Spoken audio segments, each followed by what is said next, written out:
సుదీర్ఘకాలంగా స్థానిక తూర్పు కాపు, గాజుల కాపు కులస్తులకు ఓబీసీ సర్టిఫికెట్లను ఇవ్వడానికి మండల రెవెన్యూ అధికారులు నిరాకరించడంతో తూర్పు కాపు వైద్య విజ్ఞానిక అభివృద్ధి సేవా సంఘం ఆధ్వర్యంలో న్యాయస్థానాల్లో సుదీర్ఘ పోరాటం చేశారు. చిట్టచివరకు తూర్పు కాపు అభివృద్ధి సంస్థ ప్రాతినిధ్యంతో కుల ధృవీకరణ పత్రాల జారీకి సంబంధించిన ప్రభుత్వం జారీ చేసిన జీవోను ఏలేశ్వరం మండల తహసీల్దార్ కె కుషరాజుకు సంఘ నాయకులు వినతి పత్రంగా ఇచ్చారు. ఈ కార్యక్రమంలో సంఘ రాష్ట్ర నాయకుడితో పాటు స్థానిక నాయకులు సిడగం వెంకటేశ్వరరావు, పైల సుభాష్ చంద్రబోస్, సలమండ చలమయ్య, సుంకర రాంబాబు, బంక కోదండరాం, బంక రాజు, కోరాడ ప్రసాద్, పైల విజయ్, తురోతు శ్రీనివాస్, తునేడు చిన్న, సిడిగం రామకృష్ణ, రెడ్డి రాజా, దత్తి రామకృష్ణ, బూర్ల సత్యబాబు, సామంతల తమ్మారావు తదితర నాయకులు సంఘస్థులు పాల్గొన్నారు.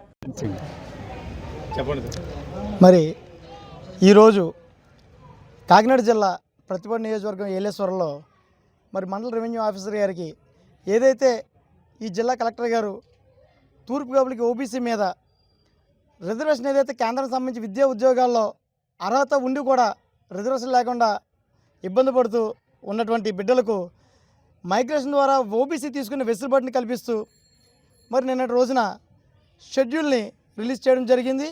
డివిజనల్ ఆఫీస్ ద్వారా ప్రతి మండల రెవెన్యూ అధికారికి మరి మెయిల్ ద్వారా సర్క్యులర్ రిలీజ్ చేయడం జరిగింది.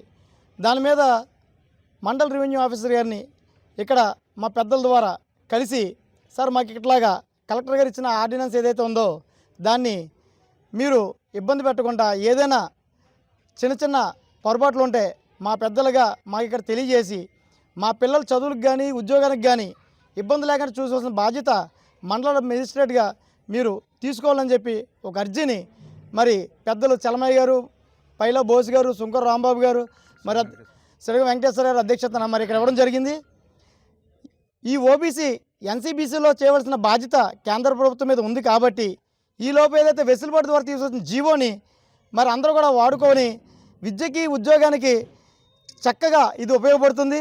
ఎవరికైనా అపోహలు ఉంటే ఖచ్చితంగా తొలగించే కార్యక్రమం మరి ఇక్కడ ఉన్న పెద్దలందరూ కూడా చేస్తారు.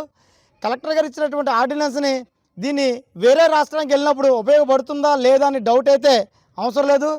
కులం ఎక్కడైతే పుట్టినటువంటి కులానికి ఉన్నటువంటి రిజర్వేషన్ ఎక్కడైతే ఉందో ఆ రిజర్వేషన్ ఉన్న చోట నుంచి మనం వేరే చోటకి మైగ్రేట్ అయ్యి వెళ్ళినప్పుడు ఆ మైగ్రేషన్ సర్టిఫికేట్ మనం చూపించినట్టయితే పుట్టిన చోట ఉన్న కులంలో ఉన్న రిజర్వేషన్ని మనం పెరుగుతున్న చోట నివసిస్తున్న చోట ఇవ్వవలసిన బాధ్యత ఈ రాష్ట్ర ప్రభుత్వం మీద ఉంది.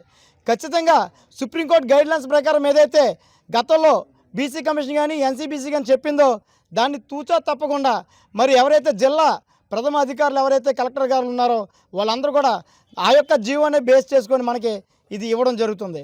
కాబట్టి ప్రతి ఒక్కరు కూడా తూర్పుగోపు జాతి బిడ్డలు ఎవరైతే ఉన్నారో, పెద్దలు ఎవరైతే ఉన్నారో తెలిసిన వాళ్ళకి తెలియని వాళ్ళకి తెలియజెప్పి ప్రతి ఒక్కరు కూడా కేంద్ర విద్యకు సంబంధించి ఈ ఆర్డర్ని వాడుకోవాల్సిందిగా కోరుకుంటున్నాం. జై తూర్పుగోపు, జై తూర్పుగోపు.